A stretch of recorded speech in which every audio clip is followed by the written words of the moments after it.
अंदर एक्चुअली कितना गंद भरा हुआ है, कितना कुछ है जो बचा हुआ है उसके अंदर, वो हमें नहीं पता। साल में उतने मौसम नहीं बदलते जितने स्कैंडल्स आते हैं। तो भाई ये पैसा कहाँ से आता है, ये कब तक चलेगा?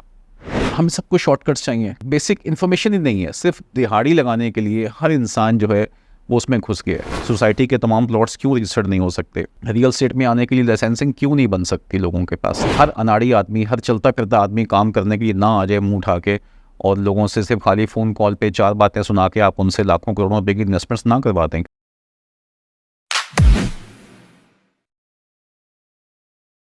अस्सलाम वालेकुम दोस्तों, आज की वीडियो रियल एस्टेट वालों के लिए भी है और उन लोगों के लिए भी होगी जो रियल एस्टेट से ताल्लुक़ नहीं रखते। कुछ दिल की बातें, कुछ कन्फ्यूजन्स जो मैं फ़ेस कर रहा हूँ, या हम सब लोग शायद फ़ेस कर रहे हैं। आप लोग भी अपनी अपनी जगह पे ये सब बातें सोच रहे होंगे इस वक्त। चीज़ें आती हैं, चीज़ें निकल जाती हैं, खबर आती है। कल खबर का इम्पैक्ट सिर्फ इतना होता है कि जब किसी से हम शेयर करते हैं कि यार आपने देखा इतना बड़ा वाक़या हो गया, तो लोग कहते हैं अच्छा हाँ ये तो कल की खबर थी, ये तो परसों की खबर है। सो उसका जो असर है खबर का वो कहाँ गया? वासिफ़ अली वासिफ़ ने कहा था कि ये जो अखबार है, ये सोचें कि ये अखबार आपकी मेज़ पे पहुंचाने के लिए, सुबह जो अखबार आप उठाते हैं, ये अखबार आपके हाथ पे पहुंचाने के लिए दुनिया पिछले 24 घंटों में कितने बड़े हादसात से गुजर गई, लेकिन हमारे ऊपर उसका कोई असर ही नहीं होता।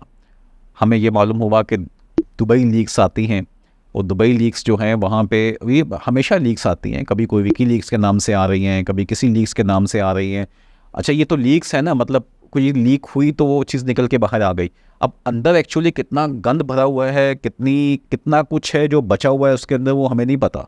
सिर्फ जो चीज़ हमें पता चल रही है ना, वो ये चल रही है जो लीक होकर सामने आती है कि जी सिर्फ दुबई के अंदर जो है वो 11 बिलियन डॉलर्स की इन्वेस्टमेंट्स वहाँ पे पाकिस्तानियों की मौजूद है, 11 अरब डॉलर की।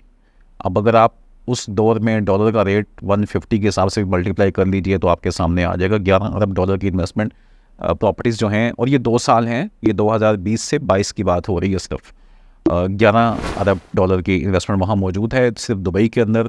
ऑस्ट्रेलिया के जजीरों पे कितनी है, वहाँ पे एग्रीकल्चर लैंड और फार्म लैंड्स कितनी ली गई हैं वो नहीं पता। यूके में कितनी इन्वेस्टमेंट गई है, लंदन में अपार्टमेंट्स में, वो नहीं पता। यूएस में कितनी इन्वेस्टमेंट्स हैं वो नहीं मालूम। कनाडा में कितनी इन्वेस्टमेंट्स हो रही हैं मुख्तलिफ जगहों पे वो नहीं मालूम। बाकू में कितने होटल्स बन रहे हैं वो हमें नहीं मालूम। टर्की में क्या हुआ हमें नहीं मालूम। सो कहाँ कहाँ पैसा निकल के जा रहा है दुनिया में हमें नहीं मालूम। लेकिन क्या इस खबर का कोई असर आया? मासवा इसके कि एक दूसरे पे इल्ज़ामात, टीवी पे चंद बातें, बुरा आप कह दीजिए ब्रोकर्स को, बुरा आप कह दीजिए बिल्डर्स को, बुरा आप एट द एंड आवाम एक दूसरे पे इल्ज़ामात, ये उस पार्टी ने कर दिया, ये उसने कर दिया, ये उसने कर दिया, इसमें तुम्हारा नाम क्यों नहीं, इसमें उनका नाम क्यों नहीं। ठीक है, तो ये 11 अरब डॉलर की रकमें, बिलियन और बिलियन डॉलर्स की गेम्स जो हो रही हैं इस वक्त, ये पैसा कहाँ जा रहा है, ये पैसा क्यों जा रहा है, इसका कब असर आएगा? 9/11 का वाक़या हुआ था, 4 जहाज़ थे जो हाईजैक किए गए थे, 19 हाईजैकर्स थे।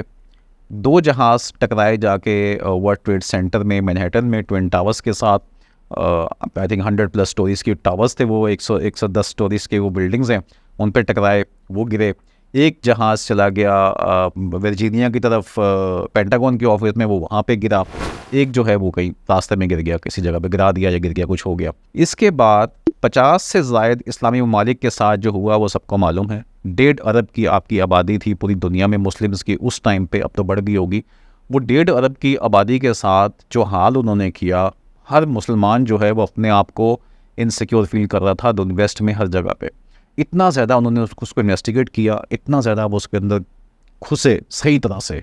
ठीक है, कई मुल्कों के नक्शे चेंज हो गए दुनिया के कई ममालिक के उसके बाद, और ये 50 इस्लामी ममालिक कुछ नहीं कर सके। थाउजेंड्स एयरलाइंस को, 2-2.5 हज़ार एयरलाइंस दुनिया में मेरे ख्याल में शायद होंगी। उन एयरलाइंस के कोई 20-25 हज़ार जहाज़, वो उनकी सिक्योरिटी मैयर्स कितनी इंप्लीमेंट उन पे की गई, क्या SOPs चेंज हो गए तमाम एविएशंस दुनिया के अंदर, सिर्फ़ और सिर्फ इन 2 जहाज़ों की वजह से। हमारे पास साल में उतने मौसम नहीं बदलते जितने स्कैंडल्स आते हैं। वो स्कैंडल्स किस किस चीज़ में आते हैं, कोई चीज़ बचती नहीं है आपको। अगर आप ब्लेम देते हैं प्रॉपर्टी को या रियल एस्टेट को, तो भाई ये पैसा कहाँ से आता है? वो जो डिप्टी कमिश्नर साहब या SHO साहब या MPA साहब या कोई जुडिशरी से या कोई किसी फोर्सेस से या जहाँ से भी वो बंदा आता है, इसी मुल्क में रहता है, यहीं की गंदम खाता है, यहीं का कलमा पढ़ता है, हमारे जैसी उसकी स्किन है, हमारी जैसे उसके रस्म व रिवाज है, वो कुछ साइन करता है किसी फाइल पे, उस फाइल पे साइन करने के एवज़ उसे कुछ चंद पैसे मिलते हैं। वो पैसे ऑब्वियसली उसको क्या कहा जाएगा, उस पैसों को वो एक अमाउंट होती है, या उसको दूसरे साफ तरीक़ों से कहीं उसको ओब्लाइज किया जाता है और वो लेके उसको आता है काम करने के लिए, वो उसे किसी न किसी सूरत में इन्वेस्ट करता है और ये सिलसिला चलता रहता है। ये कब तक चलेगा? ये सब कुछ कब तक होगा? कोई कोई कोई कुछ कुछ बचा हुआ है क्या बाकी? कोई मुझे लगता है कि हम सिर्फ गालियाँ दूसरों को देते हैं। किसी को मलक रियाज की शक्ल नहीं पसंद, किसी को ज़रदारी साहब की शक्ल नहीं पसंद, किसी को इमरान खान की शक्ल नहीं पसंद, किसी को बाजवा की शक्ल नहीं पसंद, ठीक है। लेकिन हर शख्स के अंदर जो अंदर से आप देख लीजिए वही हालात हैं। हर शख्स को शॉर्टकट्स लेने हैं ज़िंदगी के अंदर, इसीलिए आप रियल एस्टेट में आते हैं। आप सड़क पे चले जाइए, आपको पूरी कौम आगे से उल्टी वापस आते हुए नजर आ रही है, क्योंकि आगे यू टर्न थोड़ा दूर है, सो वो रॉन्ग साइड पे वापस आना पसंद करेगा बाइक पे लेके। उसको सिग्नल का वेट करना पसंद नहीं है, वो वहाँ से यू टर्न ले लेगा।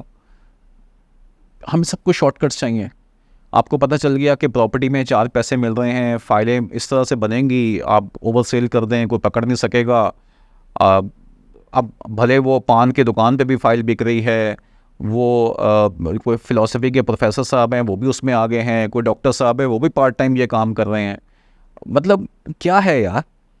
और कोई उसके पीछे फाइनेंशियल नॉलेज नहीं है, कोई उसके पीछे इन्फॉर्मेशन नहीं है। आपको अगर उनसे पूछे कि सर ये अलॉटमेंट लेटर का मतलब क्या है, या इसके पीछे रिटायरमेंट कंडीशन लिखी हुई हैं, इसका क्या, इससे आप क्या समझते हैं, तो वो नहीं नॉलेज उनके पास। उनको बेसिक इन्फॉर्मेशन ही नहीं है। सिर्फ दिहाड़ी लगाने के लिए हर इंसान जो है वो उसमें घुस गया है। मतलब और उसमें यह है कि अब सूरत हाल इतनी भयानक हो गई है कि आप किसी पर ट्रस्ट नहीं कर सकते। मैं तो अक्सर ये बात कहता हूँ, और ये खुदा की कसम मजाक नहीं, मैं संजीदगी से ये बात कहता हूँ कि जो शख्स आपको एक्स्ट्रा इम्प्रेस करने की कोशिश करे, आपको बहुत से लोगों को हम देखते हैं उनके सोशल मीडिया प्लेटफॉर्म्स के ऊपर, उनके व्हाट्सएप के ऊपर आपको डीपीज़ में खाना काबा नज़र आएगा, या मक्का मदीना नज़र आएगा, या आपको मारखोर नज़र आ रहा होगा, आपको पाक फौज से अपनी चीज़ें नज़र आ रही होंगी। तो बॉस प्लीज़ उनको डबल चेक करें। ऑनेस्टली स्पीकिंग, मैं अपने जानने वालों से हमेशा ये कहता हूँ कि आप उनको डबल चेक करें, 2 दफ़ा चेक करें जब आप किसी ऐसे बंदे से मिलें। मैं खुद ऐसे बहुत से लोगों से डसा हुआ हूँ। हम काम करते हैं रियल एस्टेट का, मुझे बहुत से ऐसे लोगों से वास्ता पड़ता है कि वो आप उनके चेहरे पे, उनके बज़ाहिर हुलिये पे जाके आप उनसे डील नहीं कर सकते। जब आप बिज़नेस करने बैठते हैं तो आपको बिज़नेस देखना चाहिए, आपको डॉक्यूमेंटेशन देखनी चाहिए, आपको बिज़नेस पे बिज़नेस की बात करनी चाहिए। मैं उनसे कोई हुब्बुल वतनी सीखने नहीं आया, मैं उनसे कोई मज़हब सीखने नहीं आया, वो मुझे वो बातें बताए, मैं काम करने आया हूँ। सो इस्लाम का भी हुक्म यही है कि मैं उसको तहरीर में लेकर जाऊँगा, मैं उस पर गवाह क्रिएट करूँगा, और मैं उसका चेक एंड उसका वो करूँगा, क्रॉस चेक करूँगा, उसको प्रॉपर उस पर इन्वेस्टिगेट करूँगा, रिसर्च करूँगा उसके ऊपर। यही सब कुछ हमें करना चाहिए। और मैंने भी जब लॉस किया, इसी ट्रस्ट से लॉस किया। रियल एस्टेट के अंदर जब भी आपको, रियल एस्टेट के दुनिया में जब भी किसी बिज़नेस में लॉस होता है तो हमेशा ट्रस्ट पे लॉस होता है। जब आप आंखें बंद करके कोई काम कर रहे होते हैं, और आंखें आपकी बंद मोस्ट ऑफ द टाइम तब होती हैं जब आप लालच में आते हैं। सो कभी भी ये वो चीज़ है, वो बिज़नेस है कि आपको उसमें लालच में नहीं आना किसी भी सूरत के अंदर, और आपको बहुत जल्दबाजी भी नहीं करनी उसको लेके। बाकी ये है कि ये सब चीज़ें आप बिल्कुल देखें, लेकिन जो बिज़नेस है ना, वो दुकानों की शान शौकत से, उसकी बड़ी गाड़ियों से, या उसकी ऑफिस के फर्नीचर से, या किसी भी उसमें किसी मजहबी उसमें कोई चीज़ लगा के उससे कोई फ़ायदा नहीं होता। बिज़नेस आपको मिलेगा आपकी आपकी ईमानदारी पे, आप उससे कमिटमेंट कर रहे हैं उसको ऑन करने के ऊपर। आपके जो दुकानदार, वही बात है कि आपने वहाँ पे हर दुकान में चले जाए, पाकिस्तान में आपको हर दूसरी तीसरी दुकान में बरकत की दुआएं लिखी नजर आ रही होंगी, लेकिन वही दुकानदार जो है ना वो क्वालिटी के ऊपर आपको चीज़ दे रहा है, और ना वो आपको तोल में सही चीज़ दे रहा है, तो वो उसमें बरकत कैसी पड़ सकती है उस बिज़नेस के अंदर। हमारे यहाँ भी रियल एस्टेट में यही मसाइल हैं। बातें सब कर रहे हैं, लेकिन जैसे ही बात आती है कि एक्चुअल सिरा पकड़ने की कि भाई ये हम किसके साथ काम करें, हम नाम नहीं ले सकते उन लोगों के, उन सोसाइटीज़ के, उन बिल्डर्स के जिनके बारे में हम जानते हैं। हमें मालूम हो जाता है कि हाँ यार, यहाँ पे चीज़ें डिलीवर नहीं होंगी, या यहाँ पे मिसकमिटमेंट की जा रही है उनके साथ। आप क्या करेंगे? क्योंकि ये काम मेरा नहीं है, मैं बोलूँगा तो शायद मेरे साथ कुछ हो जाएगा। ये काम एक्चुअली तो गवर्नमेंट का है, उस स्टेट का है जिसने मेरे साथ एक कॉन्ट्रैक्ट किया हुआ है। जो सोशल कॉन्ट्रैक्ट में मेरे साथ मौजूद है वो रियासत है, जिसने कहा है कि वो मेरी हिफाजत करेगी, वो मुझे मेरे पैसों को, मेरे धोखाधड़ी से, इन तमाम चीज़ों से मुझे बचाएगी। तो वो जो रेगुलेटर है, वो जो गवर्नमेंट है, उसका ये काम है कि वो पॉलिसीज़ बनाएगी, उसको इम्प्लीमेंट करवाएगी। तो वो पॉलिसीज़ क्यों नहीं बनती? सोसाइटी के तमाम प्लॉट्स क्यों रजिस्टर्ड नहीं हो सकते? रियल स्टेट में आने के लिए लाइसेंसिंग क्यों नहीं बन सकती लोगों के पास, ताकि हर अनाड़ी आदमी, हर चलता फिरता आदमी काम करने के लिए ना आ जाए मुंह उठा के, और लोगों से सिर्फ खाली फ़ोन कॉल पे 4 बातें सुना के आप उनसे लाखों करोड़ों रुपए की इन्वेस्टमेंट्स ना करवाते हैं किसी भी चीज़ के ऊपर। और वो ट्रेनिंग्स क्यों नहीं होंगी? अभी भी जो सिनेरियोज़ हैं, क्या प्रॉपर्टी गिर गई, लोग मर गए, बर्बाद हो गए, भाई क्या हो गया? अगर आप इसको देखें तो क्या डीएचए का प्लॉट जो 125 गज़ का था, जो 50-60 लाख पे था, आज अगर 30-35-40 पे कहीं आ गया, तो क्या कोई प्लॉट का साइज़ कम हो गया, वो 125 से 100 गज़ का हो गया? नहीं हुआ ना। तो किस चीज़ का फ़र्क पड़ा है? फ़र्क यही पड़ा है कि जो हर बंदा जो है वो इस वक़्त बेचने के लिए बाहर निकल आया है, क्योंकि आपको चाहिए ही प्रॉफ़िट था। आप तो उसको एज़ अ बिज़नेस देख ही नहीं रहे थे रियल एस्टेट के अंदर। जो लोग काम कर रहे थे वो तो एक किस्म का बने हुए थे दिहाड़ीबाज़ या ट्रेडर्स, कि जी मैंने तो ट्रेडिंग करनी है, बस मुझे तो आप एक प्लॉट मैं लूँगा, टोकन लगाऊँगा या प्लॉट लेके रखूँगा, और मैं ऑफ़रें लगाता रहूँगा लोगों से।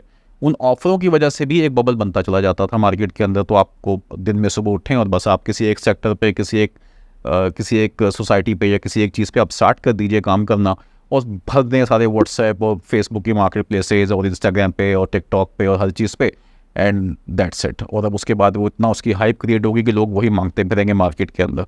तो बड़े बड़े ब्रांड्स ने भी ये स्ट्रेटजी अपनाई, लेकिन उसके पीछे उनका पूरा एक बिजनेस केस भी होता है, उसके पीछे उनकी एक प्रॉपर जेन्युइन तरीका भी होता है काम करने का। वो नहीं यहाँ पाया जाता। आप सब लोगों ने जितने पैसे इस वक्त रखवाए हुए हैं 21-22% पे बैंक्स के पास, कल चले जाइए अपने सारे पैसे लेने के लिए। अब अगर आपको दे दे बैंक कोई, तो फिर बताइएगा, वो तो है ही नहीं पीछे उनके पास, वो तो कहीं ना कहीं चले गए या इन्वेस्ट हो गए, या एक तरीके से वापस आएंगे। अब जिस तरह से इन्वेस्टमेंट्स हुई हैं, उस कॉन्ट्रैक्ट में जो चीज़ें हैं उसके अकॉर्डिंगली वो वापस करेगा। लेकिन कोई भी आपको इमीडिएट बेसिस से वो चीज़ें थोड़ी दे सकता है उस बिज़नेस केस के। तो इसी तरह से जिस शख्स ने आया प्लॉट लेने के लिए, उसको ये सोचना चाहिए कि मैंने ये 6 प्लॉट लिए थे, मैं आज 6 के 6 प्लॉट लेके मैं सेलर क्यों बन के मार्केट में आ गया हूँ? मैं इसको होल्ड क्यों नहीं कर सकता? मैं बायर क्यों नहीं बन रहा इस टाइम पे? दुनिया भर में रियल एस्टेट के साइकिल्स चलते हैं, सिर्फ पाकिस्तान में ये रियल एस्टेट के अंदर डाउनफॉल नहीं होता, दुनिया के हर मुल्क में आता है। आप गूगल, आपके आजकल आपके पास हर बंदे के अपने हाथ में मौजूद है, उसको खोलें, उसको देखें। तो आपको थोड़ा सा, जो इन्वेस्टर्स हैं वो भी उस तरह से काम करने को तैयार नहीं हैं। उनका भी प्लान ये है कि बस यार यहाँ पे अब ये हो गया, पैसा निकालो और यहाँ से दुबई भाग जाओ। तो भाई दुबई पे तो नाम आ गया है, अभी तो 22 तक की लिस्ट आई है, एक लीक के अंदर, नेक्स्ट थोड़ा सा लीक और होगा, उसमें 23-24 भी सामने आ जाएगा, या होगा या वो खुद कर देंगे वक्त के हिसाब से। तो जहाँ जहाँ भी इन्वेस्टमेंट्स जा रही हैं वो पता किसको नहीं है? सबको पता है कहाँ पे क्या हो रहा है, किस तरह से हो रहा है। हमारी I hope and I wish कि जी हमारी एजेंसीज़ को भी ये पता हो, कि वो भी इस पे कुछ ना कुछ एक्शन लें इन तमाम चीज़ों के ऊपर। तो ये सूरत हाल है, इस पे थोड़ा सा कमेंट्स करें और बताएं कि आप क्या समझते हैं, कि वाकई इतनी भयानक पिक्चर है कि हम ये सोचें कि एक ऐसा बिज़नेस रियल एस्टेट का जो एक जेन्युइन बिज़नेस है, दुनिया में हर जगह पे हो रहा है, और पाकिस्तान जैसे मुल्क में यहाँ पे ऑलरेडी लोगों के पास घरों की शॉर्टेज है, घर बनने चाहिए, यहाँ पे सब्सिडी देनी चाहिए, एमएसटी स्कीम्स आनी चाहिए, कंस्ट्रक्शन के ऊपर एमएसटी स्कीम्स आनी चाहिए, सस्ते घर बनने चाहिए, हाउस फाइनेंसिंग होनी चाहिए, बैंक्स को इन्वॉल्व होना चाहिए, रीट के मॉडल इम्प्लीमेंट होने चाहिए, रियल एस्टेट को फ्रैक्शनाइज करना चाहिए, फ्रैक्शंस में ला के उसको सेल करना चाहिए। ठीक है, ये तमाम मॉडल्स और वो वाली लो कॉस्ट जो टेक्नोलॉजीज़ हैं, प्री फैब्रिकेटेड हाउसेस हैं, उसको टेक्नोलॉजी को इंपोर्ट करना चाहिए हमें चाइना से या कहीं से भी। तो ये सारे काम होने चाहिए, या हमें से बैठ के ब्लेम करना चाहिए और ये कहना चाहिए कि नहीं यार ये फ़लाना बंदा सही नहीं है, फ़लानी सोसाइटी सही नहीं है, फ़लाने लोग सही नहीं है, फ़लाने लोग सही नहीं है, और उसकी वजह से आप घर ही ना बनाएं या आप उसमें काम ही ना करें रियल एस्टेट के अंदर।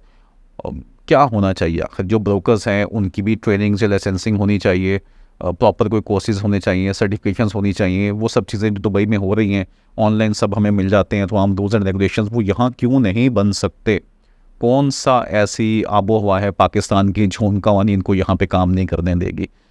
तो ये बहुत सी चीज़ें हैं जो हमेशा हम बातें करते हैं, उसमें से काफ़ी चीज़ों के तो हम खुद भी विक्टिम बन जाते हैं, बावजूद इसके कि थोड़ी सी आंखें कान खोले रखते हैं और इंडस्ट्री के लोगों से पूछते रहते हैं, लेकिन फिर भी कहीं ना कहीं आप उसमें आ जाते हैं ज़द के अंदर। लेकिन कब ये सिनेरियो ख़त्म होगा? कब लोग जागेंगे? कब हमारी इदारे जागेंगे? कब इसके ऊपर वो कानून जो बना था अंग्रेज़ ने, जो जितना इन डेप्थ उसने लॉज बनाए हैं, वो आप कभी लीगल चीज़ें पढ़ें तो आप उस पर हैरान रह जाते हैं कि वो कितना सोच के उसने तमाम कवानीन बना के दिए हैं जो इंडिया पाकिस्तान आज तक हम लोग चला रहे हैं। तो यार क्या हम अपनी रियल एस्टेट को इतना भी रेगुलाइज नहीं कर सकते? क्या हम इतनी भी चीज़ें नहीं बना सकते जो भी दुबई ने बना ली है, टर्की ने बना ली है?